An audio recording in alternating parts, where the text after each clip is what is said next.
Hari ini kita bakal bedah gimana satu postingan online yang kelihatannya sepele bisa meledak jadi bencana public relations yang luar biasa.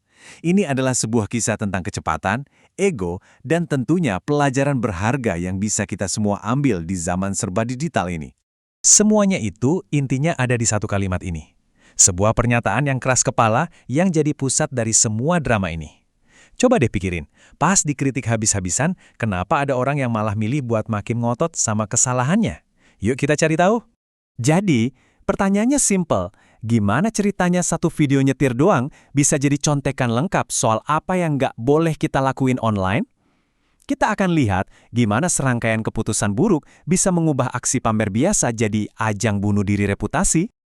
Oke, kita mulai dari bagian pertama. Aksi viral yang nekat. Cerita kita dimulai dari satu pemicu. Sebuah video yang niatnya buat pamer, tapi malah membuka kotak Pandora yang isinya kemarahan netizen se-Indonesia. Awalnya tuh simple banget. Seorang VTuber namanya Ilya ngepost video dia lagi nyetir. Tapi ini bukan video jalan-jalan biasa. Video ini langsung viral, dan sayangnya viral karena semua alasan yang salah. Soalnya, video itu nunjukin serangkaian pelanggaran lalu lintas yang parah banget. Pertama, dia ngebut di bahu jalan. Padahal kan kita semua tahu itu cuma buat keadaan darurat. Terus, dia nyalip dari kiri dengan agresif banget, sampai motong jalan truk. Ini udah bukan sekedar ngebut, ini bener-bener tindakan sembrono yang membahayakan semua orang di jalan tol. Dan disinilah situasinya jadi makin gede. Videonya nyebar cepat banget, sampai-sampai netizen mulai nge-tag akun resmi Korps Lalu Lintas Polri. Dan yang bikin kaget, mereka ngerespons. Tiba-tiba, ini udah bukan drama internet biasa lagi. Ini udah jadi masalah serius dengan potensi konsekuensi hukum yang nyata. Lanjut ke babak berikutnya, seni mempertahankan ego. Di saat seharusnya dia meredam suasana, Ilya malah milih jalan sebaliknya. Dia memutuskan buat ngelawan, dan disinilah ceritanya berubah dari sekedar kesalahan jadi studi kasus tentang gimana caranya menghancurkan citra diri sendiri. Bukannya minta maaf, yang keluar malah kalimat-kalimat kayak gini. Dengan bilang orang lain tidak akan mengerti, dia seolah-olah nempatin dirinya di atas semua kritik.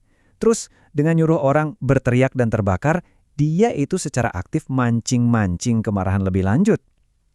Ini sih bukan ngebela diri, ini namanya nyiram bensin ke api yang udah nyala. Nah, di sini nih letak anehnya. Di satu sisi, Ilya ngaku kalau dia itu pengemudi yang aman dan nggak ngerugiin siapa-siapa. Tapi di sisi lain, ada bukti video yang dia upload sendiri loh, yang nunjukin manuver berbahaya yang jelas-jelas maksa mobil lain buat ngehindar. Klaimnya, itu bertabrakan langsung sama kenyataan yang dia rekam sendiri. Pas lagi coba ngebela diri, Ilya nyebut dirinya seorang petrolhead. Tentu aja, internet yang kreatif ini langsung ngambil istilah itu dan dipelintir habis-habisan.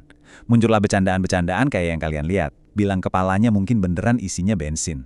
Momen lucu ini sebenarnya penting, karena ini nunjukin titik di mana argumen dia udah nggak dianggap serius lagi dan cuma jadi bahan kepawaan. Bagian ketiga, fantasi 4 jam. Kalau kalian pikir ceritanya udah nggak bisa lebih aneh lagi, siap-siap. Kita sekarang masuk ke bagian di mana ada satu klaim yang saking nggak masuk akalnya, malah jadi pusat ejekan massa satu negara. Dan inilah dia puncaknya. Klaim paling gila dari Ilya, dia bisa nyetir Jakarta-Surabaya yang jaraknya hampir 800 km cuma dalam 4-5 jam. Buat siapapun yang tahu rute itu, klaim ini bukan cuma kedengaran cepat, tapi benar-benar mustahil. Dan tentu saja netizen langsung ngeluarin kalkulator. Yuk kita coba hitung-hitungan bentar, persis kayak yang netizen lakuin. Buat nempuh 783 km dalam 5 jam, dia butuh kecepatan konstan di 157 km per jam. Kalau 4 jam, kecepatannya harus konstan hampir 196 km per jam. Ingat ya, ini konstan, artinya nggak berhenti buat isi bensin, nggak ke toilet, dan sama sekali nggak ngitungin macet. Biar makin kebayang segila apa angka ini, coba kita bandingin deh. Kecepatan konstan yang dia butuhin itu hampir setara sama kecepatan rata-rata mobil balap F1. Bedanya, ini bukan di sirkuit balap, tapi di jalan tol umum. Ngejaga kecepatan kayak gitu selama 4 jam penuh, itu bukan cuma nggak mungkin, tapi udah di luar nalar sehat. Kita masuk ke bagian 4, viralitas jadi bumerang. Nah, setelah klaimnya kebongkar dan arogansinya kelihatan jelas, dampaknya udah nggak bisa dihindarin. Sekarang kita bakal lihat gimana perhatian yang tadinya dia cari-cari malah berbalik nyerang dia dengan keras. Inilah yang terjadi kalau sebuah kontroversi keluar dari kandangnya. Awalnya mungkin ini cuma drama di komunitas VTuber, tapi kombinasi klaim yang nggak masuk akal sama sikap defensifnya bikin drama ini meluap ke internet yang lebih luas. Dan penonton di luar sana, wah, jauh lebih nggak kenal ampun. Mungkin bagian yang paling bikin geleng-geleng kepala dari semua ini ya pola pikirnya si Ilya. Dia kayaknya malah bangga sama ketenaran buruk ini. Seolah-olah semua perhatian itu adalah perhatian yang baik. Ini adalah salah kaprah yang fatal di media sosial. Mikir kalau jadi viral karena diejek itu sebuah kemenangan. Padahal, itu adalah cara paling cepat buat menghancurkan kredibilitas. Oke, bagian kelima, bagian terakhir, pelajaran berharga. Jadi setelah semua kekacauan ini, apa sih hikmahnya? Ternyata seluruh drama ini tuh udah kayak buku panduan sempurna tentang apa yang seharusnya jangan pernah kita lakukan di dunia maya. Jadi, pelajarannya bisa kita rangkum jadi 3 langkah simpel buat ngehindarin bencana. Pertama, jangan pamerin kesalahanmu. Itu sama aja kayak ngelaporin diri sendiri kan? Kedua, kalau kamu salah, ya ngaku aja. Hapus postingannya, minta maaf, dan move on.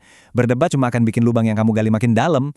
Dan yang paling penting, ketiga, pahami kalau jadi viral karena dihujat itu bukan kemenangan. Itu namanya ngerusak reputasi.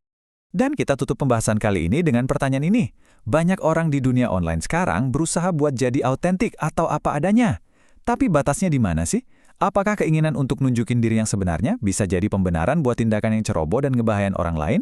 Ini sesuatu yang kayaknya perlu kita renungin bareng-bareng.